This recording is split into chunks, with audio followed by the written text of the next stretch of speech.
ونعوذ بالله من شرور أنفسنا ومن سيئات أعمالنا من يهده الله فلا مضل له ومن يضلل فلا هادي له وأشهد أن لا إله إلا الله وحده لا شريك له وأشهد أن محمدا عبده ورسوله أما بعد فأعوذ بالله من الشيطان الرجيم فلا وربك لا يؤمنون حتى يحكموك فيما شجر بينهم ثم لا يجدوا في أنفسهم حرجا مما قضيت ويسلموا تسليما. وقال النبي صلى الله عليه وسلم أوتيت الكتاب ومثله معه. دا ډیره د خوشاله خبره ده چې په حجیت الحدیث باندې زمون علما مشایخ او طلبا کار کوي او موږ سره یو درې ملګري ناستو دا رور مې گواه دی نو اسی مونږ لږ سات د شیخ ابو ادریس امین الله حفظه الله درس راواړو نو هغه ملګري ته ما وی مې که زه دا ووایم چې په حجیت الحدیث داسې تفصیلي درسونه صرف د اهل حدیث او مشایخو طر امتیاز دی نو مې دا مبالغه نه ده ځکه ځینې خلق بعضې اصولو بعضې شخصیاتو بعضې قواعدو داسې منع کړي دي چې په حجیت الحدیث گفتگو هغې ته کافي نقصان ورکوي دې د وجې نه د هغې ژبې په دې موضوع باندې د چلېدو دپاره اجازت نه ورکوي نو د ټولو ناول په دې باندې ټول ملګري د الله حمد ادا کې چې مونږ په قرآن او حدیث باندې بلا ریب او بلا ججک درسونه کوو په دې فخر کوو خوشحالیږو الحمدلله مونږ په اصولو د چا ناز نه کوو مونږ د چا په مفتابهي اقوالو ناز نه کوو مونږ په شخصیاتو ناز نه کوو مونږ که ناز کوو محنتونه کوو په قرآن کوو په حدیثو د رسول الله صلی الله علیه وسلم کوو دا خو ټولو ناول خبره ده دویمه خبره دا به یاد ساتئ تاسو د ټولو نه اول چې انکار حدیث طرز به جدید وي خو دا مسله قدیم د جدید نه ده واصل ابن عطا معتزلی او داسې ډیرو خلکو دا مسله په خپل ځای چیړلې ده او د انکار حدیث ردونه په دې وجه په صریح الفاظو کې په دور د سلفو کې موجود دي نو د دې خلاصه او لب زمونږ دا خبره ده چې زمونږ د شرع مصادر اصلي دوه دي قرآن او حدیث دا خبره تقریبا د اجماع حیثیت لري دا یو غلط تعبیر ورکولی شي که په طریقه د حصر سره څوک وایي چې حدیث مصدر تشریح ده نو دا خطا دی په دې خبره ورسېدې حدیث زمونږ د دین مصدر تشریحي نه دی چې ګنې صرف شرح ده مصدر تشریعي دی څنګه چې قرآن مستقل شریعت دی داسې حدیث شریعت دی او شرع ده ځکه شرح دې ته وایي چې د یو متن تابع وي او دا متن د لاندې هغه منلی شي او د متن نه چې جا ځان له خبره کوي نو طالبان وایي د متن کې څه دي او د شرح کې څه دي حالانکه د حدیثو د پاره ځان لواله غیب نه دی متن کې به یو خبره ته اشاره هم نوي ظاهرا او شرح کې به داغه خبره وي لیکن هغه به حجت وي او دا به نشي ویل چې دا د متن نه اعتراض شو او احتراز شو نو حاصل د خبره دا دی چې حدیث د دین مصدر تشریعي دی څنګه چې شریعت قرآن دی همدغه سي مصدر تشریعي حدیث د نبی صلی الله علیه وسلم دی بل دا خبره یاد وساتئ چې د قرآن او د حدیث منځ کې یو هغه فرق دی چې الله تعالی کړی دی په دې معنی باندې چې د قرات په تور باندې قرآن لستلی شي او حدیث نشي لستلی دا غ شرعي فرق دی خو دې ته د کیفیت فرق وي د نفس اصل د مصدر د اصول او د شریعت فرق وته نه وي بطور قراءت په منځ کې احادیث خلق نه لولي د فاتحه لوستل ضروری دي اور د قراءت نه علاوه په ټول منځ کې تقریبا احادیث دي او په حدیث باندې عمل دي بل دا یو خبره یاد وساته چې څنګه منکر د قرآن کافر دی دکه سه منکر د حدیثو کافر دی بل اتفاق. دا د حدیث متعلق بنیادی خبرې دي چې عوام په خپل جبو کې په دې ټکو پوه کړي شي چې دا حدیث څومره پورې حجت دی او د څه مقام دی. اوم نمبر خبره یا شپږم نمبر خبره دا ده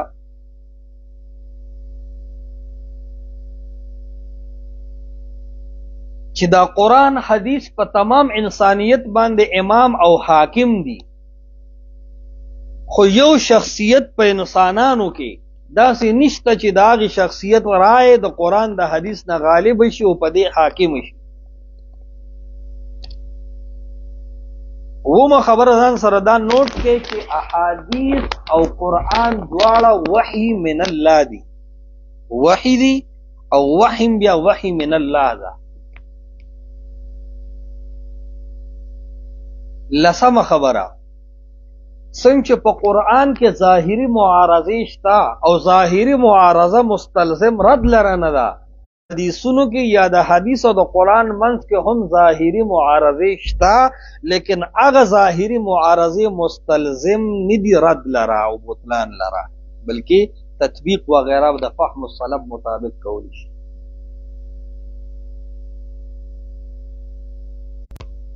دا فلا چې عرب استعمالی دینه مخ کې د یو کیسې یا د یو مشهوري خبرې نفي، نو هغه نفي فلا سره وکي، دا څه نه ده څنګه چې دا خلق وي وربک دستا پر رب مې د قسم وي، دا ډېر د مینې په انداز کې یو قسم دی چې رب العالمین استعمالی. معنی دار چې ستا پر رب مې د قسم وي د رسول الله صلی الله علیه وسلم او زموږ تاسو رب څوک دی؟ الله. نو الله فرمایي چې په خپل ذات مې د قسم وي لا یؤمنون د دې خلکو ایمان قبول نه دی حتی یحکموک فیما شجر بینهم، تر دې چې تا فیصله کن اونګرځي تر څو پورې فیما شجر بینهم، فیما شجر بینهم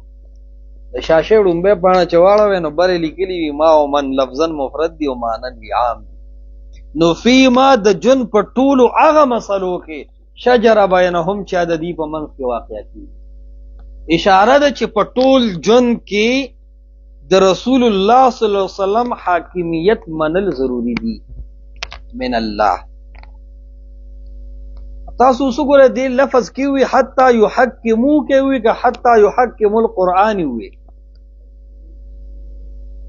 یحکم القرآن ولې ونه وي؟ اشاره ده دې خبرې طرف ته چې زمون وحی محصور په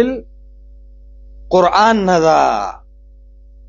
رسول الله صلی الله علیه وسلم حاکم وګرځاو. اوس د حاکمیت عام دی، کاغه د قرآن په شکل بیان کوي او که په طریقه د سنت او د حدیث او د رسول الله صلی الله علیه وسلم بیان کوي نو دا به حجت وي. دې نقطه کې چې تاسو خیال وي چې محل استدلال او محل استشهاد په دې کې دا دی چې حتی یحکموک د رسول الله صلی الله علیه وسلم ذات وګرځاو د حاکمیت د فیصله او د اطاعت د پاره اساس مدار بنیاد. ځکه که قرآن ویلې ونو بیا باندې منکرین د حدیث وی چې وګوره قرآن یاد کو نو یحکمو کې وی چې تا فیصله کو نو ګرځي. اوس رسول الله صلی الله علیه وسلم چې د کمی جبه نه قرآن راوته دي ام د دکې جبه نه احادیث د رسول الله صلی الله علیه وسلم راوتی دي، بالکل د یوې جبه نطق دي. مونږ د الله د طرف نه دا کلام الله په خپل غوږونو اوریدل هم نه دي، مونږ د دې د نقل طریقه هم نه دلیدلې، تر دې چې ځینې خبرې ته لري کې نو عمومي خبره ده چې صحابه کرام هم مستقل جبرئیل امین په راتلو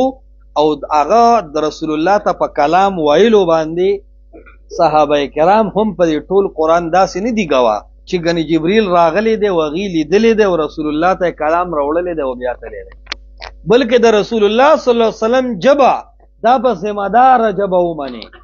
د رسول الله صلی الله علیه وسلم ذات دا به ذمہ دار ذات وګڼي، نو د هغې جبې نه او د هغه ذات نه چې سم صادر شو هغه حجت شرعي شي، نو البته قرآن او حدیث جوړ شي. که چا د رسول الله صلی الله علیه وسلم جبه او ذات ذمہ دار ونه ګڼل نو د قرآن د الله د طرف راغلی کتاب نشي منلی. نو دا یو ضروری خبره شوه چې حتی یحکموک فی ما شجر بینهم، اور بیا یو ناشنا خبره مخکې ده ثم لا یجدوا فی انفسهم حرجا مما قضیت. د دې احناف یو عالم دی دغه پټ اعتزال شته هو ډیر اهل علم د په اعتزال نه دی پوهه. ابو بکر جساس رازی معلوم هم دا ظاهرا چې اصولا د معتزلی دی او فروعا حنفی دی. هغه جساس رازی په دې ځای باندې تاسو وګورئ ډیر مفید بحث به تاسو ته ملاو شي. خو حاصل د خبرې بدایي چې فيما شجر بینهم نه بعد وی ثم لا یجدوا فی انفسهم حرجا. په دې وحی کې کله کله داسې وي چې دا د ظاهري طبایعو خلاف وي.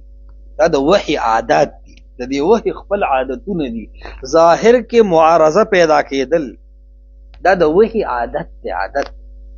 پته لګي زبا غایم مسله در پیش کوم ان شاء الله چې تاسو به پدې پوه شئ چې قران د قران سره ظاهري ټکراو راځي او بالکل ثابت دی. نو کچرته ظاهري ټکراو مستلزم بطلان لري شي نو بیا به د قران بطلان لازمیږي. خو طالب باطل له مقدم به مثل لګانه طالبان وي. نو عرض دادی چې ظاهري معارضه مستلزم بطلان او رد لري. نو عرض مې دا کو ګلونو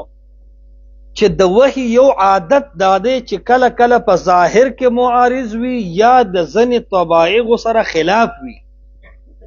نو د قرآن او د حدیث دواړو باره کې دا یو وهم کله کله راځي، خصوصا د حدیث باره کې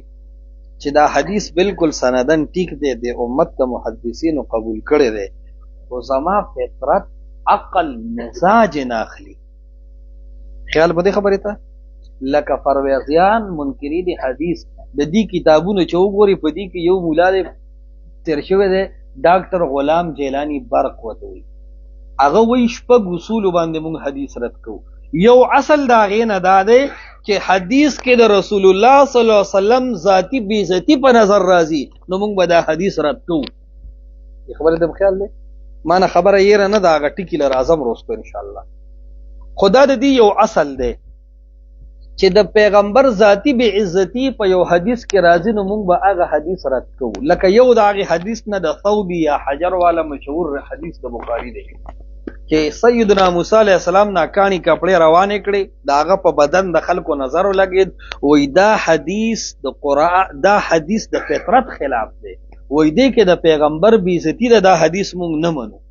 نو بیا دې رستو مستشرق شوی د نو چا وته وی چې تا خو په حدیث رد کو په قرآن خو ډېر کلک ماین وي په قرآن دې څنګه رد وکړو. نو هغه وی چې ما د کم پیغمبر دفاع په حدیث کوله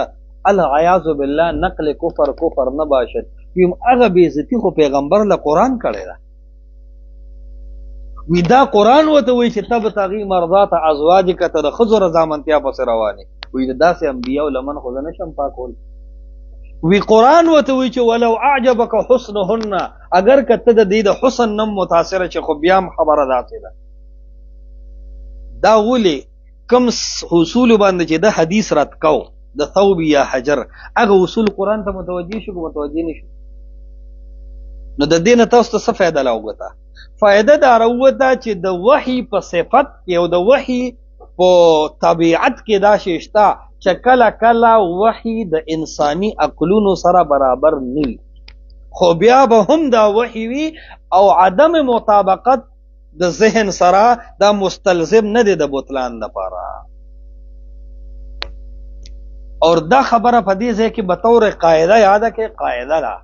حجیت حدیث په باب کې دا یو قاعده ده چې کله نقل او عقل د یو بل سره معارض شي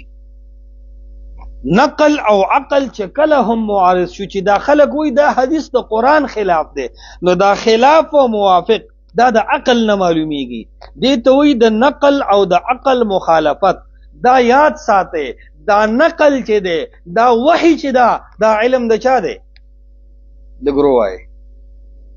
وحی او شریعت قرآن او حدیث دا علم د چا دی د الله او دا عقل چې دی دا علم د چا دی د مخلوق. نو دا نقل دا وحی علم د خالق دی او دا نقل او دا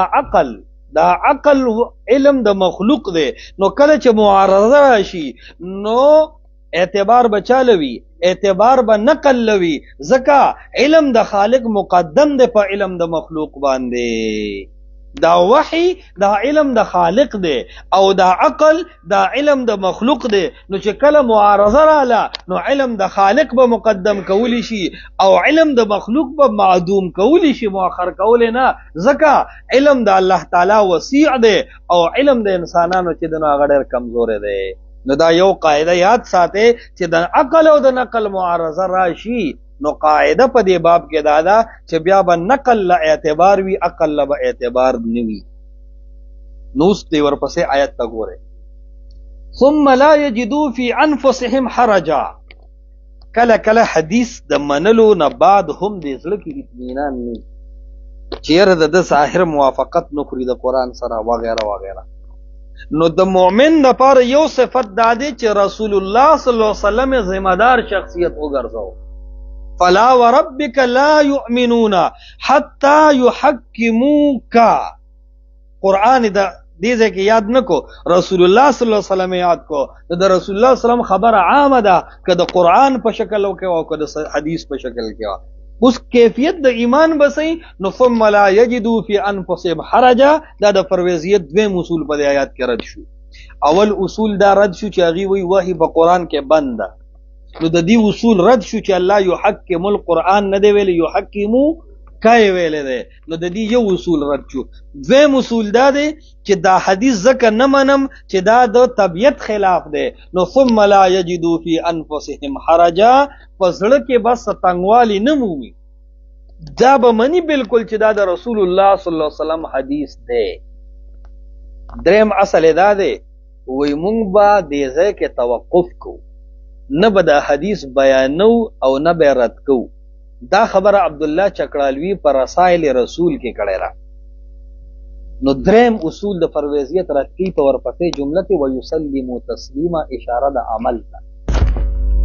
چې توقف به هم نه کې د الله د پیغمبر نه چې صحیح وحی راغلا نو یسلموا تسلیما فورا به په عمل کې دا درې اصول په آیت کریمه کې رد شو نو موږ ته څو خبرې وروته یو خدا وروته چې د نبی صلی الله علیه وسلم جبه ذمہ دار جبه ګرځولې ده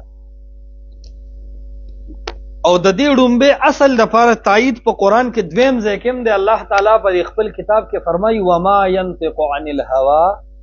ان هو الا وحی یوحى وما ينطق عن الهوى دا نبی علیہ الصلوۃ والسلام د خپل خواهش نه نطق نه کوي ان هو الا وحی یوحى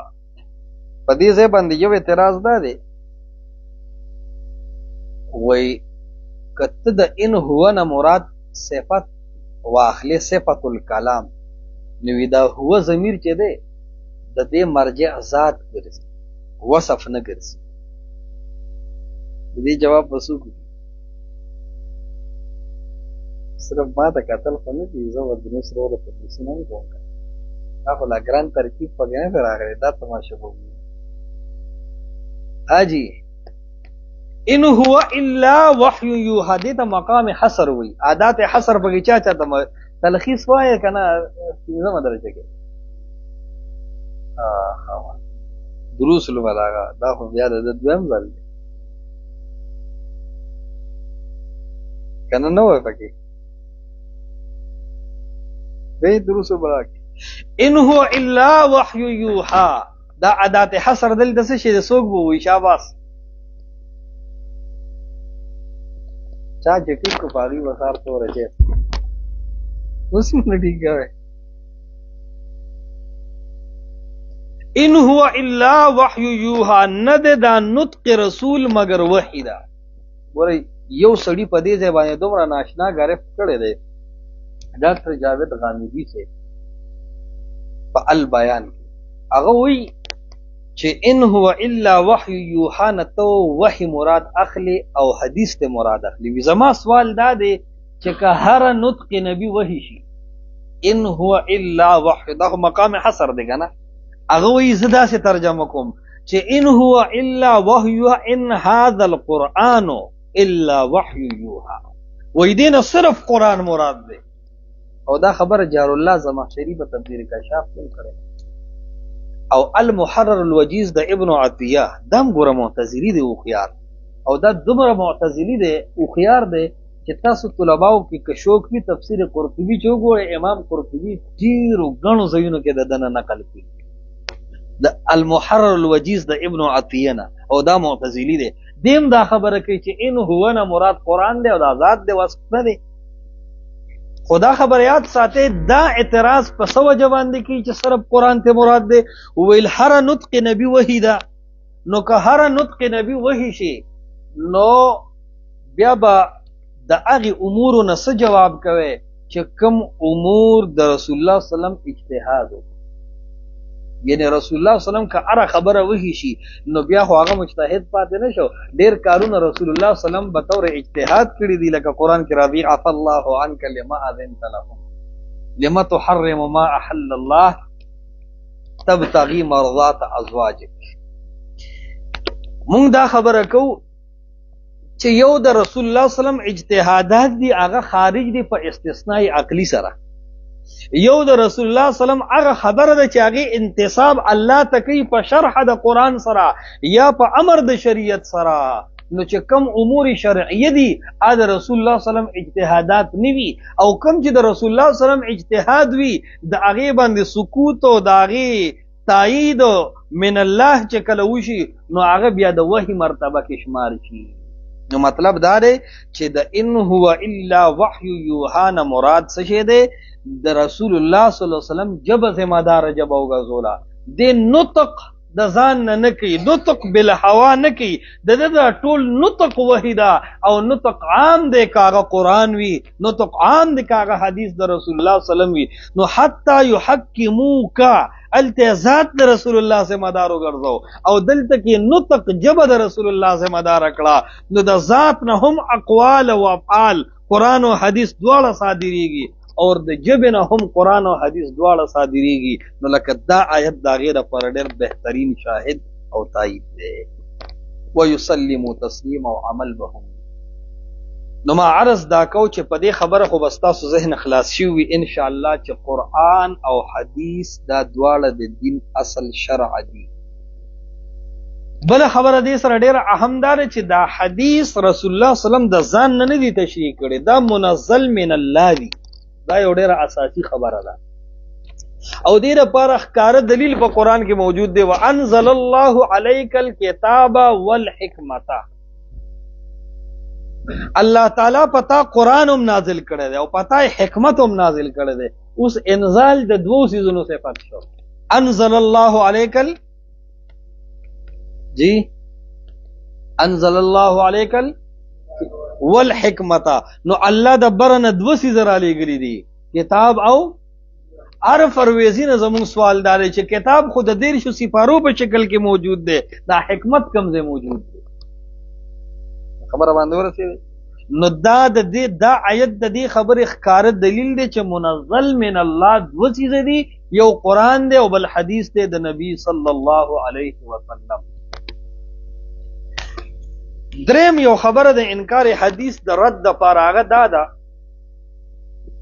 چې کله کله ځنې خلک احادیثو کې تقسیم کوي دا خبره واحد دی او دا خبره متواتر دی تقریبا د انور شاه کشمیری دیوبندی عالم هم دا نظر دی چې د انکار حدیث د پاره دا خبره بنیاد ګرځیدلې ده او جار الله زمخشری تفسیر کشاف کې ان الظن لا يغني من الحق شيئا سره لیکلي دي وای کدا اصول او نه منلی شي نو د اهل سنت د مضبوطیا بل ښکار دلیل نشتا معنی دا چې مونږ اساس او بنیاد د اعتزال پدې چې احادیث تقسیم کا څه خبره متواتر کا او څه خبره واحد کا زه دا مسله رستو چیرم خود دې د توړ د لپاره آیت تاسو توایم تاسو دا خبره به تور عنوان ولیکئ چې احادیث او قران دواړه چې څنګه منزل من الله دی په نزول کې نو دا وسره ولیکئ په حجت کې هم دا دواړه مطلق دي په نزول کې خو مطلق من الله شو کنه نو دا په حجت کې مطلق دي یعنی څنګه چې قران مطلقاً حجت دی خبره واحد او تواتر سقید ورکی نو احادیث د پاره هم چې صحیح السند شو او حدیث ویم دی چې سند ثابت شي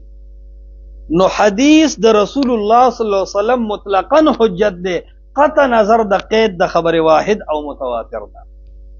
او دې د فرضان سره ګڼ آیاتونو ته اشاره وکړي. یو پاغه باب کې دا د عمومي خبره چې قرآن او حدیث مطلقاً حجت دی، چاہے خبر واحد او که متواتر او. په دې اصطلاح خو زه اشارتاً رستو خبره کوم، خو یو دلیل په دې خبره ده چې الله تعالی همیشه د پاره د رسول الله صلی الله علیه وسلم اطاعت مطلقاً ذکر کړی دی، من یطع الله ورسوله. اوس لفظ الله اطاعت چې څنګه دی نو د رسول اطاعت هم هغه رنګ دی. نو د الله د خبرې د پاره موږ تواتر ته چرته غتلی دي؟ اهل سنت کې دا قول هیڅ چانه د کړي، معتزله کې هم چانه د کړي چې د قرآن د پاره خو تواتر رستو امتونو کې راغی. ابتدا کې د صحابه په وخت کې د قرآن د تواتر په تصور وو. وایي په خبرو لکو صحابه خو د قرآن اول مخاطبین دي کنه، پس مکه په انسانانو کې. نو د اغینه بعد ډیر امتونو نه بعد دسی بو وایي چې د خیر القرون بعد مونږ ته قرآن متواتر شو، ځکه چې یو ډلې یو جماعت بل جماعت ته، بلې ساده بل جماعت ته. خو صحابه ته چې کله قرآن مخاطب کېدو او دای مصداق ګرځیدل، هغه ټیم د قرآن د تواتر څخه تصور وو. الله تعالی جبرئیل ته ورکړو علیه السلام، او دغه رنګي محمد رسول الله صلی الله علیه وسلم ته محمد رسول الله صلی الله علیه وسلم کله کله یو صحابي تم ویل چې دا آیت دی. ګڼ خلکو ته خور ټیم نه دی ویل. نو څنګه چې په قرآن کې د تواتر او د خبر واحد څخه تصور نو، ام دغه سي حدیثونه هم دغه سي دي. من یطع الله ورسوله، څنګه اطاعت کې د الله دې هم دغه سي د رسول الله صلی الله علیه وسلم دی. د الله تعالی اطاعت کې د خبر واحد او د خبر متواتر قید نو، نو د رسول الله صلی الله علیه وسلم خبره کې هم د متواتر او د خبر واحد قید نه. دویم تایید لیکه وما آتاکم الرسول فخذوه وما نهاکم عنه فانتهوا. نور الانوار، حسامی، مسلم الثبوت او مولوی یعقوب او توضیح تلوی کې دا تلوی دی سلور واړو دا خبره کړدا چې من او ما اصلهما للعموم وقد تستعمل في الخصوص. تستعملان اصل په من او ما کې عموم دی. نو ما آتاکم الرسول فخذوه وما نهاکم عنه فانتهوا. دې ځکه لږ خبره تاسو به ځان ما څنګه څنګه شي غونه ما خو زه کوی تاسو به تکلیف کې شاعت چې کم ټیم تا یاد کړو هغه پوره شو. او خبرې په اتو کې بم لاندې دي شي. یوسف المسلمون علی شروطهم. هو ما یو څه خبره وکم څنګه شي غونه کنه. عرض داده چې ما آتاکم الرسول فخذوه وما نهاکم عنه فانتهوا. ما د عموم د پار راضي رسول الله چې سهم درکې نو هغه واخلې. دا بت دغه اولی خبره سر څنګه تړي. دا آتاکم الرسول یحکموک سر څنګه تایید کیږي او پر رسیدې رسول الله چې صدر کی کا الله صدر کی. رسول الله صلی الله علیه وسلم ذات یاد کو نو کاغه د قران په شکل کتاب درکې او کده خپل تشریح په شکل کې حدیث درکې. دا داغه یو تایید شو. دویمه مسله استنباط داسې ده چې ما آتاکم الرسول فخذوا. رسول الله چې سهم درکې وای خله چاهه کاغه د خبره واحد په شکل تا ته درغه او کده خبره متواتر. دته د مسلې د دویمه خبره استدلال چې د ما د عموم نه. دریمه خبره دی فخذوه امر. دویم وما نهاکم عنه فانتهوا منشه معنی نهی او لفظا امر. یعنی داغه مخالفت مکوي دا نهی شو. دی امر کې په جانب مخالف کې معنی د نهی پرتی او هر نهی لفظا نهی وی خو معنی د امر ورسره مقرون او مضمون وی. نو ما آتاکم الرسول فخذوه هغه باندې خامخا عمل وکي. نو امر خو شاشي یاد ده چې ان الامر بالفعل لا يقتضي التكرار ولا يحتمله وحكمه للوجوب. نو دې سره وجوب ثابتي. نو چې وجوب ثابتيږي نو فخذوه او فانتهوا امر ده. امر د وجوب د فار راضي او وجوب په نس قطعي باندې دلالت کوي. نو اشاره ده چې د ما د عموم خبره واحد ته شامل شو. نو فخذوه فانتهوا دا معلومه شو چې په خبره واحد باندې وجوب هم راضي او په خبره واحد باندې حرمت هم راضي. نو د قران په نس صریح سره د معتزله او د اصول مات شو. په خبرونه رسیدي الکه تاسو به وښوي فخذوه او فانتهوا د امر صيغه دی امر د وجوب د پر راځي او وجوب کې قطعیت وي ضرور والی وي پته لګي چې که خبره واحد وي او که متواتر وي په دواړو باندې وجوب ثابتيږي نو دا قاعده باطله ده چې خبره واحد په عمل کې چلیږي او په عقیده کې ویني چلیږي دا خبره معقول نه مطلب تاسو په خبره ورسېده څلورم دلیل په دې باندې چې د نبی صلی الله علیه وسلم اطاعت مطلق دی او په هر صورت کې به منلی شي هغه دا آیت د رب العالمین د طرفه دی وما كان لمؤمن ولا مؤمنه هیڅ یو مؤمن سړی او ښځه دا کار صحیح نه دی مؤمن سړی او مؤمنه ښځه دا خو نکره دي کنه لکه او نکره چې په سیاق د نفي کې راشي نو دروس البلاغه کې قاعده یاد ده ان النکره تحت النفي تعم منطقيا وتصالبه کلیه وي نفي د حکم المحمول کوي عن جميع افراد الموضوع هیڅ یو مؤمن سړی او مؤمن ښځه مناسب نه دی دغه مجتهد او مقلد ته دواړو ته اشاره ده چې وما كان لمؤمن ولا مؤمنه اذا قضى الله ورسوله امرا ان يكون لهم الخيره من امرهم چې الله او رسول یو فیصله وکړه امرن نکره ویلې ده او دا نکره عام ده ګوره خو څلورمې قاعده سره هم لګوا امر نکره عام ده کله عقل موافق وي او که موافق ني فيما شجر بينهم امرن کستا په اصول په عمل وی او کنه وی ويسلم تسلیما سره امرن لومبه که هغه د قران په شکل یو که د حدیث په شکل لکه يحكمو کا کې او ينطق عن الهوا کې کومه خبره او الرسول آتاكم الرسول کې کومه خبره نو فرمایي الله تعالی چې کله د الله او د الله د رسول فیصله را لا امرن نکره ده که دا خبره واحد په شکل او که خبري متواتر په شکل نو ما کان لهم الخيره من امرهم بیا د هیڅ اختیار نشته نه د یو مؤمن سړی او نه د یو مؤمن خزي چې هغه د الله او د الله د رسول مخه د یا خپل اصول او چلی یا خپل نظریه او چلی یا خپل مفتابهی اقوال او چلی د دې ټول چوټي شو ځکه چې اصل موجود شو بس دا فرع مرغ دې ټول څه شوي لاړې نو په دې آیاتونو کې تاسو دې زړو آیاتونو ته بیا وګورئ یو ته دا خبره ثابت شو چې احادیث او قرآن دواړه وحی منزل من الله دي په منزل من الله باندې څه دلیل شو لکه تو وایا ماشاء الله زادك الله علما قواك الله واثبتك الله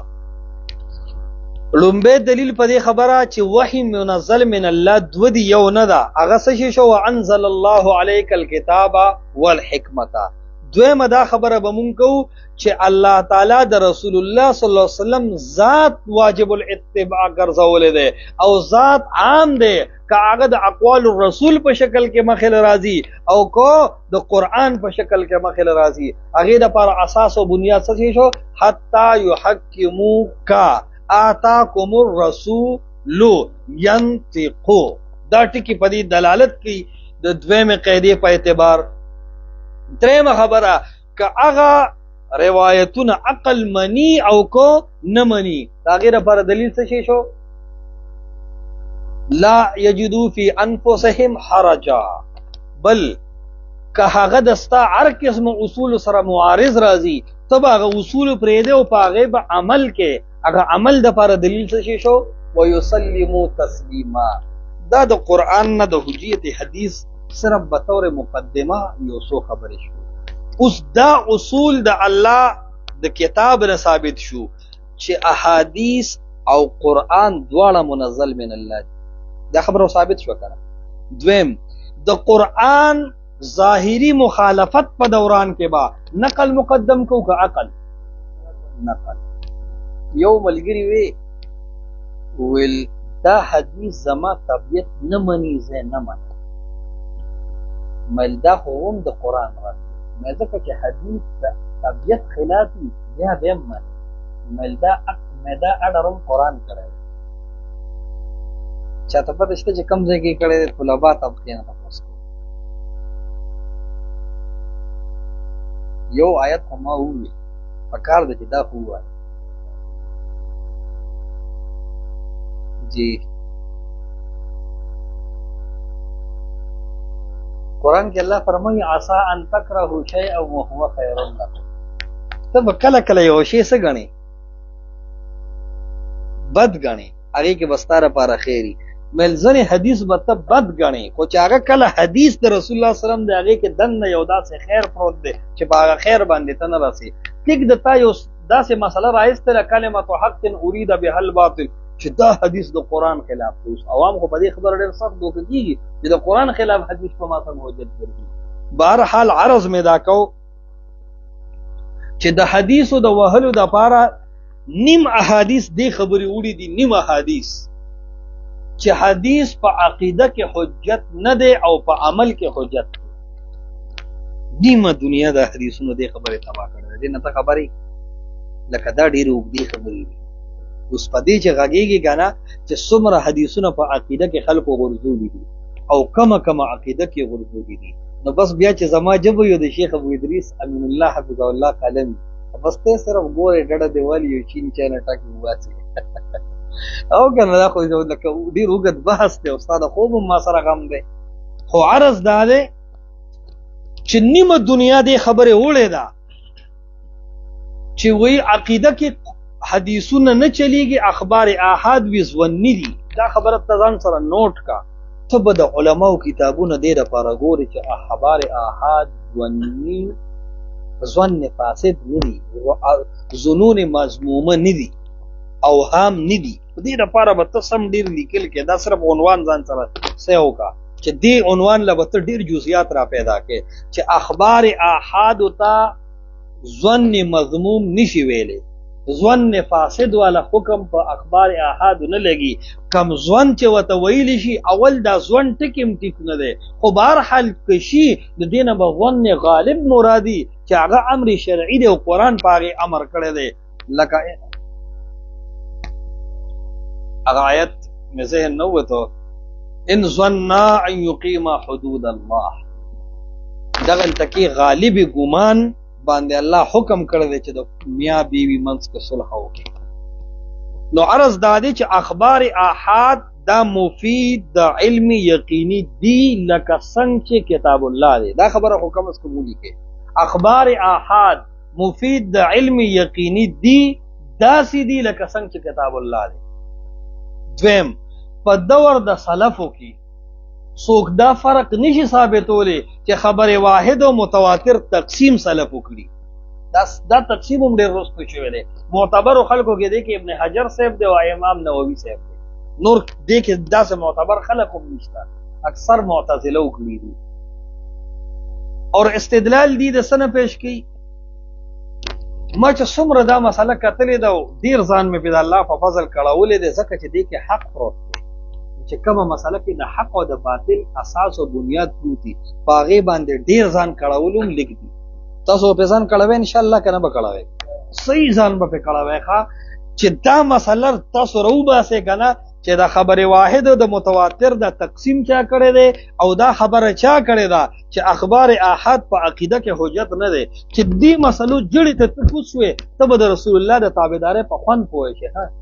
تا ته به د آسماني وحي د ایصال او د اتصال پته ایله ولګي او ته به په حق باندې ایله مستقیم او کلک شي. او چې کله تا د وحي مضبوطیا نه ده موندلی او اخبار احاد او متواتر د دې خبرو جړې ته نه کوز شوی او د رسول الله وسلم دا خبرې او دا احادیث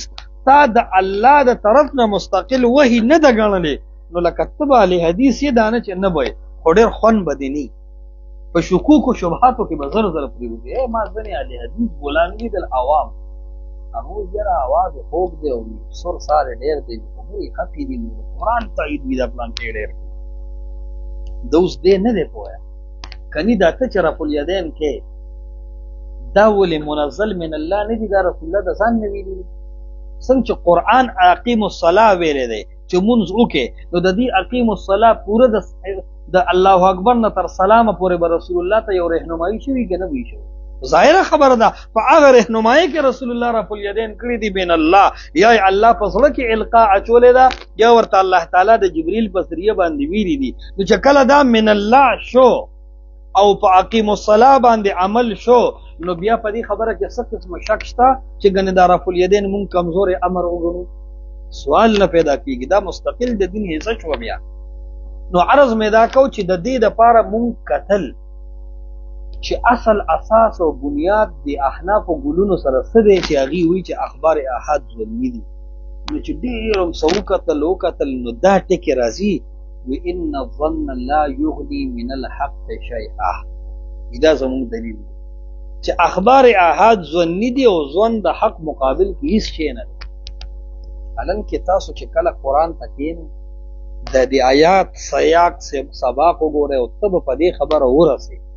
دا خو شیخ صاحب ناست دی بس ما له اوس ژبه مې بنده خبرې نه شم کولی. تاسو په الله یقین وکړئ ته به په دې خبره ورسئ چې د ان الظن لا یغني من الحق شیئا نه څوک خبرې واحد مراد اخلي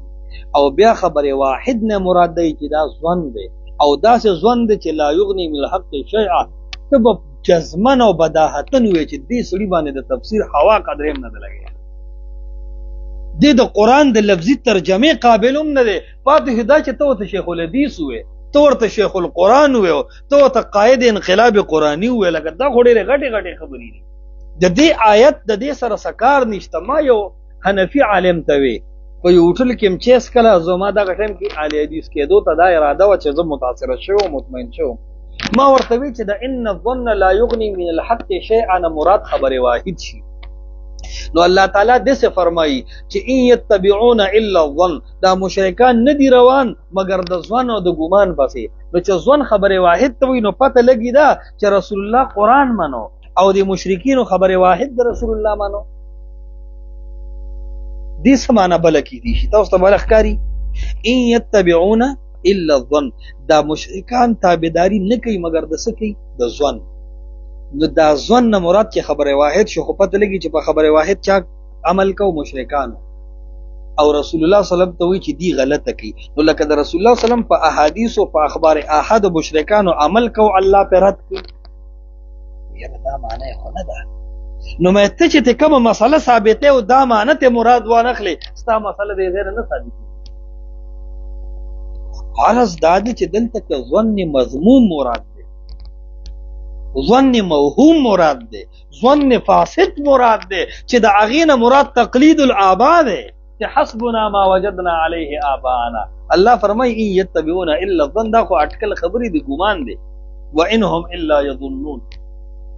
عرض دا دی چې په دې خبره د احنافو لویو وړو ته هوښیارو کمقلو ټولو ته چلنج دی چې تاسو د قرآن او د حدیث نه دا خبره نران چې ثابت کې چې اخبار احاد ظني دي او دا په عقیده کې مفید نه دي. معنی دا چې دا مفید د علم قطعي او یقیني نه دي. هاتوا برهانکم ولو کان بعضهم لبعض ظهیرا. دا ځکه ثابتولی چې تا سره دا خبره به طور عنوان یي، ته دې لپاره کتابونه وګوره، ته دې لپاره مطالعه وکړه، د داسې مشایخو درسونه واوره، تاسو سره به ډېر مواد حاصل شي چې اخبار احاد اخبار متواتره دا تقسیم رستو خلکو کړی دی او دا هیڅ یو صحیح داسې تقسیم نه دی چې کوم حکم یې پې لګولی دی چې خبر واحد په عقیده کې مفید نه دی او په عمل کې دی. دا خالص د کټاس پټاس معتزله خبره ده. دا د اهل سنت والجماعت په اصول کې نه دي. کني زوام یو سړی چې کینی کنه د نزول عیسی، نزول مسیح، احادیث ټول اخبار احاد چې سم ته خو څومره ما ځان غړولې ده نو ماته دا معلومیږي. یو رساله په دې عالم لیکلې ده د نیلوی شاه صاحب، القول الاتم فی حیات عیسی ابن مریم. ما دغه روایتونه یو ځل په یو سپینه پاڼه لیکلي او ما د خپل لږ کړاو غونده مطابق، چونکه موږ خو احنافو ګډه ژوند تېر کړی دی، په اصول حدیث کې کمزورتیا ډېره ده، خو سره د هغې بیا هم خپل کوشش مو کړی دی. ما په دې کې متواتر روایات نه دي لیدلی، دا خو اخبار احاد دي. نو چې دا په عقیده کې مفید نه دي نو خو بیا ته د عیسی علیه السلام د راتلو منکر شوې. لکه دارنګ احادیث د معراج وګوره، ته په الله یقین وکړه دا یو حدیث د بخاري چې دی نو دا ما غالبا په 4-5 طرقو نقل دی، اگر چې دې تم دی متواتر نه وي، دې دپاره دی جماعت شرط ګرځي چې ګڼ خلک راجمع شي د هغې خبره باندې چې د هغې په دروغو راجمع کېدل محالي، نو وایي دې ته متواتر وایو. نو احادیث د معراج دې هم ټول څه دي؟ اخبار احاد دي، ځکه خو تاسو پرویزیان وګورئ غلام جیلانی برق چې دی که نه نو خانه دې معراج نه مني ډاکټر اسلم جیراجپوري چې دی نو دې لکه چې کوم دی نو معراج نه مني او دارنګې عبدالله چکړالوي معراج نه مني غلام احمد پرویز معراج نه مني د دې پلار او نیکه مشر چې دی سر سید احمد خان دی هغه خو نه عذاب قبر مني نه ملائک مني نه برزخ مني او نه معراج مني لکه هغه خو دې بیخي خبره باندې پوهېږي که نه هغه خو ته داسې ارسل لرې کړي دي لکه د خر سر چې د ښکرو نه پاکي داسې ته نه ارسل لرې کړي دي اوس سوچ کوه نو مسله دا ده چې دا خبره خو ته بالکل بار شوه او اصل دا دی چې اخبار احاد دا مفید د علم یقیني دي او زه دا خبره کوم چې د غل نه لاس کټ کولی شي د غل دپاره څو ګواهان پکار دي جی څه خو تاسو مو وایه یاره ډېر نه شو لږ خوږ شو بیا لږه حاجي غلا دپاره دوه ګواهان دي که نه او د زنا په باب کې 4 ګواهان دي که نه هسې دې 4 ته متواتر ویلی شي چرې نه نو تو ګوره سړی پې رجم کېږي د سړي نه پې لاس کټ کېږي په 2 ګواهانو نو دې ته خو تم خبرې واحد وې نو چې د انسان جان تلل د انسان بدن هلاک کېدل لاس کټ کېدل د دې نه لوی ذمہداري بله کېدی شي دا د عام 2 کسانو په خبر سره د سړي لاس او بدن کټ کېدی شي نو د عام سړي خبره او بیا د رسول الله صلی الله علیه وسلم خبره په سند رااله د عام سړي په خبره کې دوره زور شته چې هغه په سړی وجلی کېږي او لاس په کټ کېږي او د رسول الله په خبره واحد کې به دومره زور نه چې عقیده په ثابت شي یا حسرتا علی العباد په خبره باندې ورسېدی نو عرض مې دا کو چې یو خو دغه مطلق آیاتونه ټول ستاسو دلیل دی د خبره واحد دپاره چې رسول الله تعالی د رسول الله صلی الله علیه وسلم اطاعت مطلقاً حجت ګرځولی دی قطع نظر د خبره واحد او دو متواتر نه لہذا دا خبره ضرور نه ده نو چې دا قاعده تا ثابت کړو تا دې له ګڼ دلایل روباسل نو یاد ساته چې بیا به لکه خبره داسې چې نیمه حدیث تا بچ کړل بیا دا د احناف اوله قاعده د دې نه شروع کېږي وی عام چې دی که نه عام وي د کتاب الله قطعي دی او د ده نه چې تخصیص کوي نو دله مستقل قطعي پکار دی دوی چې یو ځل دی کې کمزورتیا په وکړه او یو ځل دی کم وی خیر د نور تخصیص ته بیا راځه اقل افراد تر 3 پورې په بیا اخبار حد زمي باندې راتلی خو وی لومبه چې دا کتاب الله ماته هغه وته ماتول وی لکه تلویح توضیح کې دقه خبره ده وی دا چې وی نو داغه د پاره به وی خبره متواتر پکاري یا بنص قطعي پکاري خبره واحد وی دی باب کې نه چلیږي علن کې بیا د تویل پکار دادی چې ته په اړه کې مې بالکل نه خوري او اینه بم نه خوري او زړه بم نه خوري وجه دا الله تعالی په خپل کتاب کې فرمایي حرمت علیکم المیتۃ حرمت علیکم المیتۃ والدم پتا سو باندې وینا پتا سو باندې مردار حرام ده چې ذبح نشي مرداري کنه والدم او وینا در باندې صدا دا عام د کتاب الله دی کنه دی او عام قطعی دی کنه اوس تو وګ دی دا حرمت علیکم المیتۃ والدم چې ذبح نشو دا مردار ده او مردار بسې حرامي او دا بل آیت نم مستفاد کیږي چې فقط لا تاكلوا مما لم يذكر اسم الله چې دا الله نوم په وانه غستی شي بنخري نو مې چې ذبح کی د الله نوم پیلی بلکې مې ذبح کولی شي خړلې وي ذبح والا کا بے ذبح ها ماشاءالله دې پتا ذبح والا بے ذبح دواړو نو ته سوچو که چې دی دا مې خوري مې دا د کتاب الله خلاف کوي کنه کوي قرآن کې خو ویلي دی حرمت علیکم المیت مردار پتا حرام ده حالدار چې مې کې وینه دن نه پاتې شوی دا بيدل ته نه ده نو دا مردار دی او دا خړلی شي دا ولي د دن په یو خبره واحد سره دا خبره شوی دا حدیث کې راځي مستدرک کې روایت ده او علامه زهبي موافقت کړی دا مستدرک حاکم کی طریقه دی چې امام زهبي موافقت وکړي لکه ډېر محدثین په بیا داسې ور نه ورځي بس صحیح دی نو هغه الته کې ذکر حدیث ته نبی صلی الله علیه وسلم فرمایي میتۃ البحر حلال د سمندر مردار هم صدا حلال ده نو دا عام د پس باندې کمزورې کو د دې په اصطلاح کې دا په خبره واحد سره نو کچره ته خبره واحد کې دومره طاقت نه مني چې دی د عام کې تخصیص راولي بیا مایې ولې خوري دا رنګې دا اینه چې د اینه او زړه دا کلکه وینه ده خو بهیږي نه نو دا اینه چې دی دا وینه ده دا زړه وینه ده خلک یې خوري که نه خوري بلکې د دې خو خاص قیمت وي لکه د هر چا د اغستو نه ده چې چوټیانی او تا سره کرایه جدایي او کراین هم پیسې بچ کېږي نو طالب بچ د اینه یا کړایي وخوري هسې خو نه خوري که نه نو عرض دا دی چې دا ولې خوړلی شي دا هم د خبرې واحد د وجې خوړلی شي نو یو قاعده خلکو دا یې ښه ده چې د کتاب الله عام کې خبرې واحد تخصیص نشي راوستی په خبره پوه شوې دویمه خبره چې د کتاب الله مطلق په حدیث مقید کېږي نه د کتاب الله مطلق په حدیث مقید کېږي نه نو د دې قواعدو د وجې نه ګڼ قواعد دي ما خو یې په ټولو غږېږو خو زه دا خبرې کافي وي د دې د وجې نه احادیث وهلی شي او احادیث کمزوري کولی شي او دا یاد ساتئ په دې کې څه عقلي شبهې دي هغه عقلي شبهې دا دي وایي چې کله قرآن او حدیث کې تعارض راشي خبرې کوم بیخي دوانه بیا به مې درد دي که دا دومره ونه کړې ښایي نو خانه دا خبره یاد ساته دا یو اصول دي د فرویسیانو چې ټول کتابونه راجمه کې نو دا خبره کوي چې په قرآن او حدیث کې ظاهري تعارض راغی نو دا آیت به اخلو حدیث به سکو پریدو مونږ ورته وایو قرآن او حدیث دواړه څه دي وحی ده قرآن او حدیث دواړه څه دي هلکه د دې لپاره څه دلیل دی چې دواړه مستقل وحی دي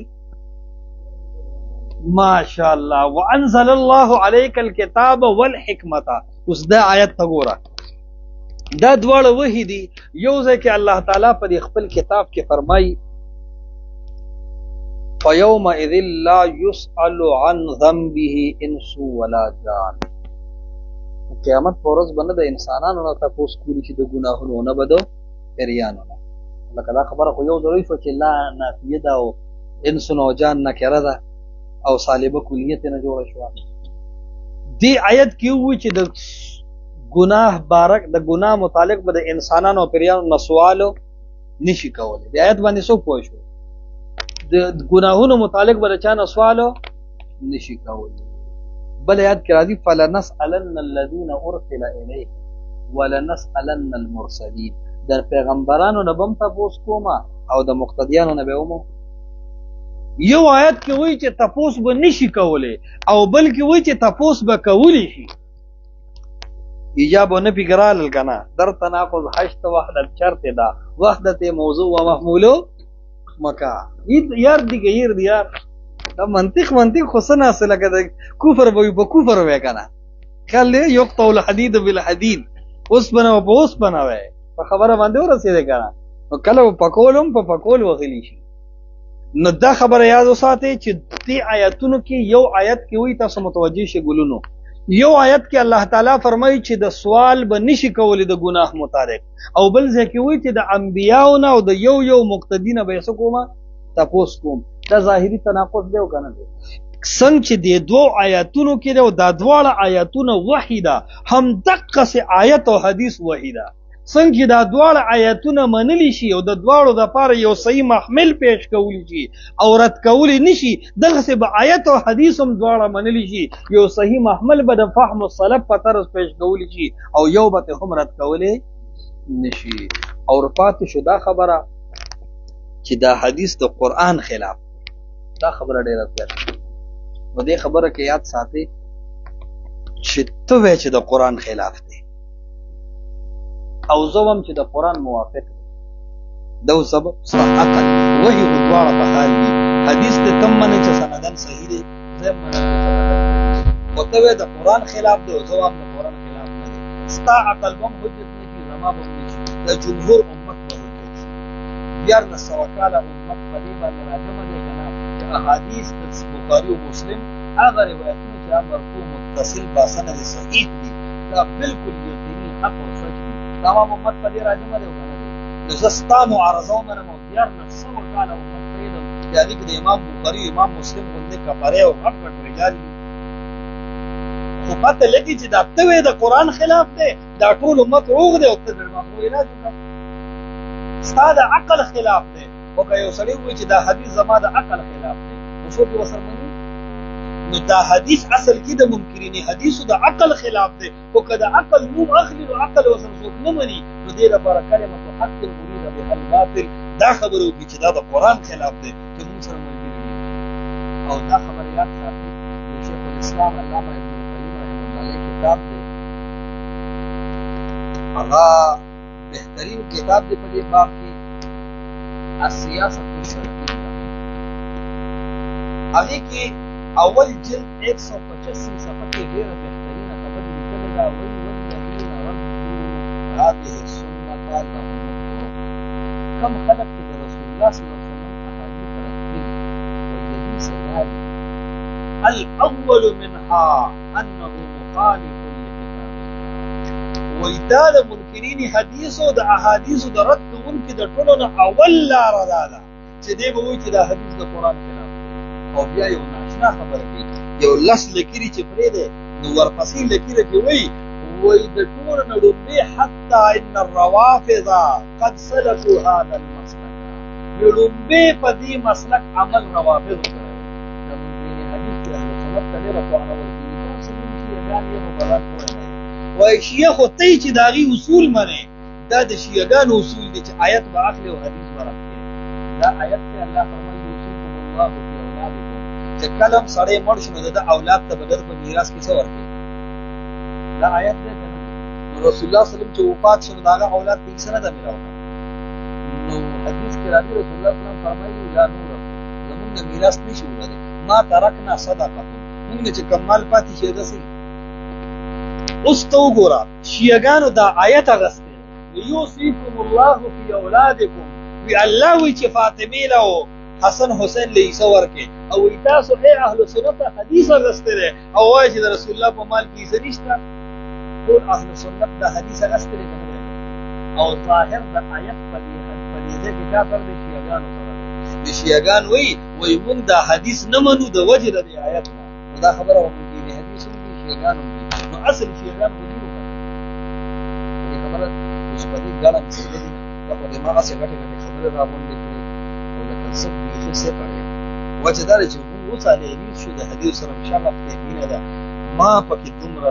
څه کتلي دي چې زه وایم ما ته څوک یو 10 ورځې په دې موضوع چغې که نه، زما د خوند راکړي د الله د پیغمبر په حدیثو دومره مین یم چې زه وایم چې زما صلاحیت، زما استعداد، زما مطالعه ټوله د الله د حبیب د حدیثو په دفاع کې استعمال شي او د دې د دشمنانو په رد کې استعمال شي. چې زه داسې جذبه لرم تاسو به لرئ که نه به لرئ.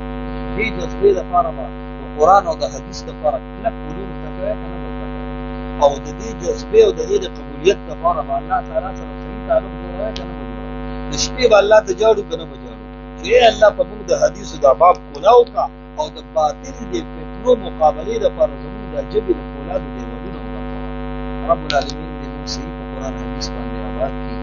الله تعالی دې زموږ ته په ښایسته مشایخ کې د قرآن او د حدیث درسونه دي، دا دې راته رب العالمین ژوندي ساتي.